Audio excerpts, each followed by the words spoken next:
Hello guys, welcome back to the medical world. Myself Harmandeep Singh, now a third year MBBS student here at AIMS Bilaspur. और ये video बहुत ही ज़्यादा time बाद आ रही है। I know 1 month से भी ज़्यादा हो गया मेरी पिछली वीडियो डाले हुए, लेकिन हमारे प्रोफेशनल एग्ज़ाम चल रहे थे सेकेंड ईयर के और अब मैं फाइनली थर्ड ईयर में हो गया हूँ, इसलिए लेकिन अब मैं ट्राई करूँगा कि वीडियोस को रेगुलरली आपको दे पाऊँ।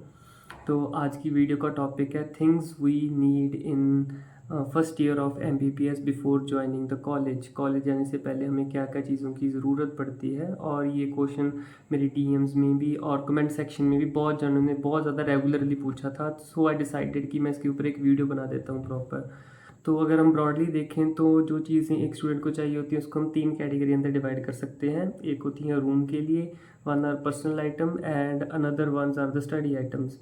पर्सनल आइटम की बात करें तो वो खुद की चॉइस होती है, वो जो लेके आना चाहता है वो लेके आ सकता है, ऐसा कोई भी मनाही नहीं है। जस्ट ऐसा है कि एम्स बिलासपुर के अंदर आपको डबली ऑक्यूपाइड रूम मिलेगा, तो बस अपने रूममेट के साथ आपकी रजामंदी होनी चाहिए। बाकी कुछ इलेक्ट्रॉनिक आइटम जैसे कि इंडक्शन और कूलर अलाउड नहीं है, वो आप नहीं लेके आ सकते। लेकिन छोटी मोटी electronic item like electrical kettle और press, iron press and egg boiler या छोटी मोटी हेयर ड्रायर, वो चीज़ें अलाउड है। और टेबल फैन भी लेके आ सकते हो, लेकिन कूलर एंड इंडक्शन अलाउड नहीं है।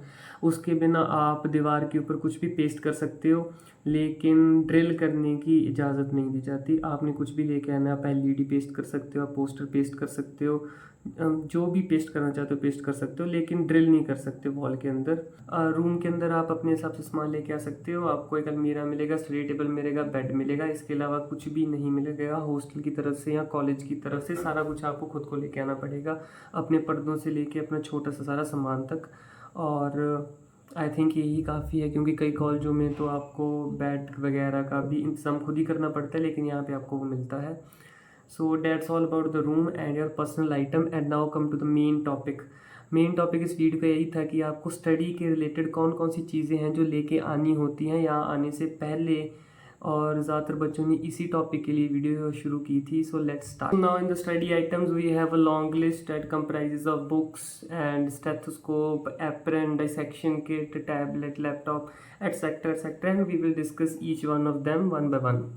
सो first thing are the books. जब स्टूडेंट्स को कॉलेज मिल जाता है, अलॉट हो जाता है ना, तो उसके बाद ज़्यादा एक्साइटेड होकर सारी बुक्स ऑर्डर कर देते हैं जो भी उनको इंटरनेट के ऊपर या कहीं पे भी यूट्यूब पे मिलती हैं। तो मैं आपको यही प्रेफर करूँगा कि कभी भी यूट्यूब से इंटरनेट से देख के बुक ऑर्डर मत करना। पहले अपने कॉलेज जाओ, अपने सीनियर से मिलो और उसके बाद उनकी एडवाइस लेके फिर बुक्स ऑर्डर करना। और उसके 2 कारण हैं। पहला कारण तो ये होता है कि सारी बुक्स अलग अलग होती हैं, हर एक का कंटेंट अलग होता है। आपको जो वाली बुक बेटर लगेगी अपने लिए आप वो ऑर्डर करना। दूसरी बात ये होता है कि हर एक कॉलेज की अपनी प्रेफरेबल बुक होती है। हर कॉलेज में डिफरेंट डिफरेंट बुक को प्रेफर किया जाता है, तो आपके कॉलेज की जो होगी अगर आप उसको यूज़ करोगे तो आपके लिए बेटर रहेगा इन केस ऑफ मार्क्स, क्योंकि तभी वो नंबर देंगे आपके प्रोफेसर्स।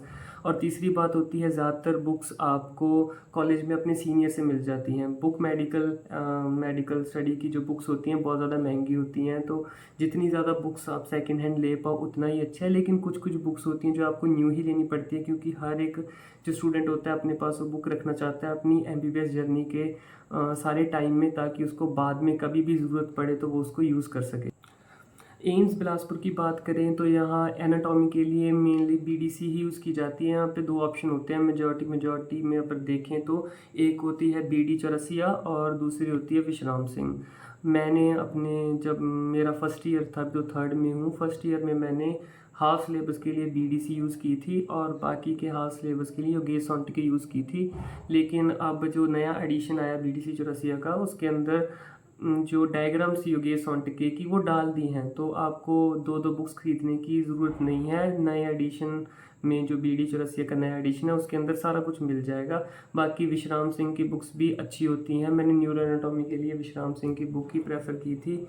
और अगर फिजियोलॉजी की बात करें तो उसके अंदर हमारे कॉलेज में ज़्यादा प्रेफरेबल बुक GK पाल होती है, but as a standard mostly student Guyton read करते हैं। मैंने भी की थी, सारी तो नहीं कर पाया, लेकिन जो अपने सीनियर से मार्किंग ली थी और जो इम्पॉर्टेंट टॉपिक थे वो मैंने अपनी गाइडन में से ही रीड किए थे that I was having. And उसके बिना हिस्टोलॉजी के लिए ये जो सारी बुक्स थी जो मैंने कभी रीड नहीं की लेकिन अपने सीनियर से ज़रूर ले आया था, वो अभी भी मेरे पास पड़ी हैं। एटलस काम आ जाती है क्योंकि आपको डायग्राम्स ड्रॉ करनी होती है अपनी फ़ाइल के अंदर। उसके बिना आपको थोड़ी जो एटलस होती है उसमें जो डायग्राम होती है डिटेल्ड और थोड़ी इजी होती है, तो याद करना बेहतर होता है इसमें compare to Inderbir Singh, that is a type of Indian standard of histology. और बायोकेमिस्ट्री के अंदर भी आपके पास ऑप्शन होते हैं, there is Satyanarayan and Lippincott, Vasudevan. But सारे स्टूडेंट एक ही चीज़ पढ़ते हैं, वो होते हैं डॉक्टर जाम्बोलकर के नोट्स। मैंने भी वही पढ़े थे, मोस्ट ऑफ द स्टूडेंट वही पढ़ते हैं। आप बुक यूज़ कर सकते हो लिपिनकॉट बड़े बड़े या इंपॉर्टेंट टॉपिक्स के लिए, लेकिन एग्ज़ाम के टाइम पे कोई भी बुक रिवाइज करना पॉसिबल नहीं होता क्योंकि बायोकेमिस्ट्री में थोड़ी सी रोट लर्निंग होती है और सिलेबस बहुत ज़्यादा वाइड होता है, तो वो सही नहीं बैठता। तो बुक्स को लेके आखिरी सलाह यही रहेगी कि आप पहले कॉलेज में आओ, कॉलेज में आने के बाद अपने सीनियर से पूछो कि आपके कॉलेज में कौन सी बुक प्रेफर की जाती है। फिर जो जो बुक्स आपके कॉलेज में ज़्यादा चलती हैं उनको, उनकी पीडीएफ को रीड करके देखो, एक बार पढ़ के देखो, किसी और के पास हो तो उसे लेकर उसको एक बार पढ़ के देखो कि आपके लिए वो सही है कि नहीं, आप उस पे से नॉलेज ग्रैस्प कर पा रहे हैं नहीं। अगर है तो ठीक है, उसको बाय कर लो। और अगर आपके पास टैबलेट है तो पीडीएफ से भी काम चल जाता है, that's a quite personal thing. Books के बाद बात करें तो सेकंड चीज़ आती है, वो होता है एप्रन, जिसके बारे में सारे क्वेश्चन पूछते हैं। मेडिकल फील्ड के अंदर कई कॉलेजेस में आपके पास यूनिफॉर्म होती है, जैसे एम्स गोरखपुर में है, लेकिन हमारे एम्स बिलासपुर में यूनिफॉर्म तो नहीं है एमबीबीएस स्टूडेंट के लिए, लेकिन कंपलसरी होता है कि आप फॉर्मली एंड वेल ड्रेस्ड हो। फॉर्मल शूज़ होने चाहिए, आपकी फॉर्मल पैंट और शर्ट होनी चाहिए, और वेल मेंटेन एप्रन होना चाहिए। लेकिन एप्रन आपको अपनी एडमिशन के पहले महीने में नहीं पहनना होता है। पहले महीने में कोई कंपल्शन नहीं होती क्योंकि किसी के पास होता भी नहीं है एप्रन। और फिर एक महीने के बाद जब आपकी फ्रेशर पार्टी होने वाली होती है तब आपकी एक वाइट कोट सेरेमनी भी होती है, जिसके अंदर प्रोफेसर आपको white coat as a ceremonial type से गिफ्ट करते हैं। और गिफ्ट तो नहीं करते लेकिन एक सेरेमनी करते हैं जिसमें आपको पहनाया जाता है, और उसके बाद से आपको रेगुलरली एप्रन पहनना पड़ता है अपनी थ्योरी लेक्चर्स में, अपने प्रैक्टिकल लेक्चर्स में, और सेकेंड ईयर से अपनी पोस्टिंग के अंदर भी। तो अब बच्चे पूछते हैं कि हमें एप्रन कैसे बनवाना है, कहाँ से बनवाना है, साथ में लेके आना है। तो नहीं, साथ में लेके आने की एप्रन ज़रूरत नहीं है। मेरा एप्रन ये रहा।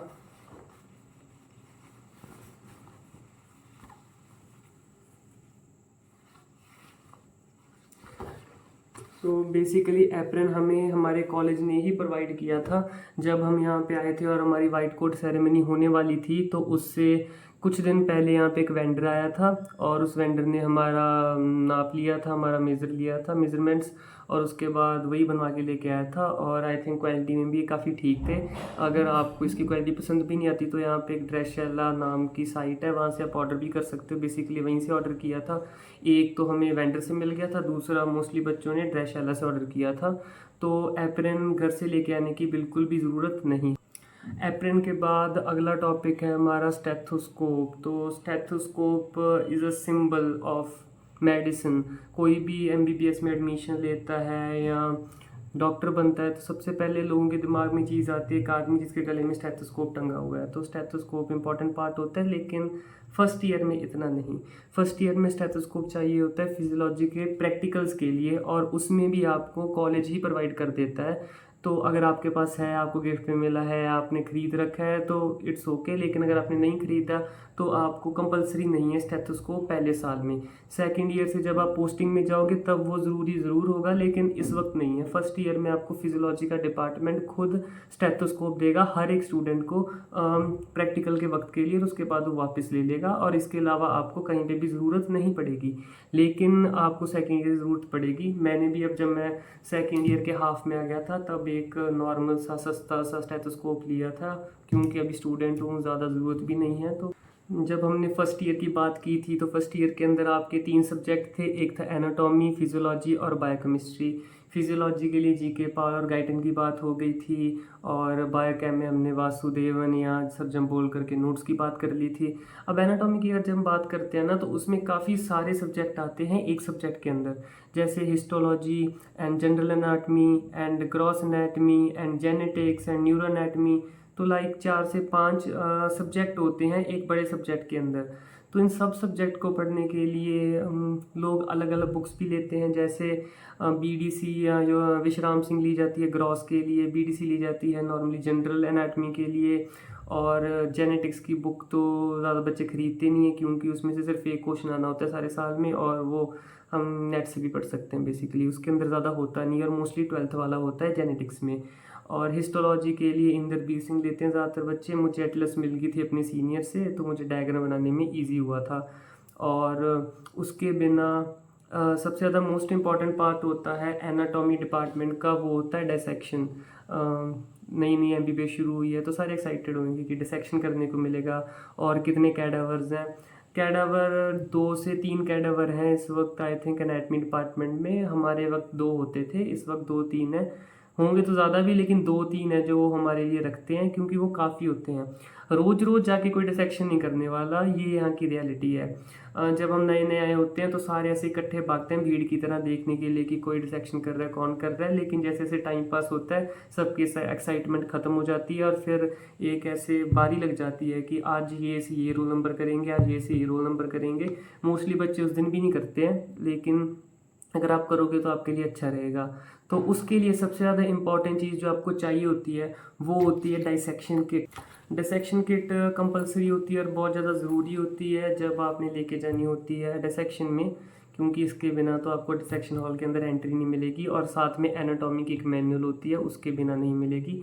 पर ये दोनों चीज़ें आपको ख़रीदने की ज़रूरत तो नहीं है, एटलीस्ट मेरे कॉलेज में, क्योंकि यहाँ पे ये रिवाज चल रहा है कि हमारे सीनियर ने हमको दी थी, हमने वही उठा के आगे दे दी, क्योंकि सारा साल यूज़ करते हैं, ये ख़राब होती नहीं है बिल्कुल भी। ये भी डिसेक्शन किट मुझे मेरे सीनियर से मिली थी। मेरे पास एक्चुअली 2 थी, मुझे 2 सीनियर ने दी थी। अभी तक मोस्ट ऑफ दी चीज़ें अनयूज्ड हैं, कई चीज़ें तो, लेकिन डैमेज भी नहीं होती। स्कैल्पल वगैरह का ब्लेड डैमेज होता है, लेकिन ये किट के अंदर 2 से 3 ब्लेड आते हैं तो वो भी चल जाता है ईजिली। तो ऑलमोस्ट सारे स्टूडेंट के पास, जब जैसे अब 25 बैच आ रहा है तो 24 बैच के ऑलमोस्ट 95 से 96% स्टूडेंट के पास अपनी डिसेक्शन एक अच्छी खासी डिसेक्शन किट होएगी, तो वो पास ऑन कर सकते हैं ईजिली। और जो मैनुअल होती है डिसेक्टिंग मैनुअल, वो भी ईजिली पास ऑन हो जाती है। तो डिसेक्शन किट खरीदने की तो बिल्कुल भी ज़रूरत नहीं है। तो हमने बात कर ली बुक्स के बारे में, डिसेक्शन किट के बारे में, एप्रन के बारे में, स्टेथोस्कोप के बारे में। अब एक और क्वेश्चन है जो बहुत सारे पूछते रहते हैं हर वक्त, वो होता है कि टैब ज़रूरी है या नहीं। तो मेरे पास तो टैब है, मैंने फर्स्ट ईयर की एंडिंग नहीं, फर्स्ट ईयर के मिड में लिया था ऑलमोस्ट। तो टैब कंपलसरी नहीं है आपके लिए। होता है कि क्लास के अंदर मोस्ट ऑफ द टीचर तो टैब यूज़ करना अलाउ भी नहीं करते, तो आप क्लास के अंदर तो टैब यूज़ नहीं कर सकते। टैब काम आता है अगर आप पोस्टिंग में जा रहे हो तो आपको बुक नहीं कैरी करनी पड़ती साथ में। जो क्लिनिकल्स की बुक होती हैं, सर्जरी मेडिसिन की क्लिनिकल की बुक्स, वो बहुत सारी होती हैं, आपको बहुत सारी पीडीएफ देखनी पड़ती हैं, बहुत कुछ होता है, तो तब टैब काम आ सकता है। लेकिन ऐसे नहीं है कि टैब के बिना काम नहीं चलेगा।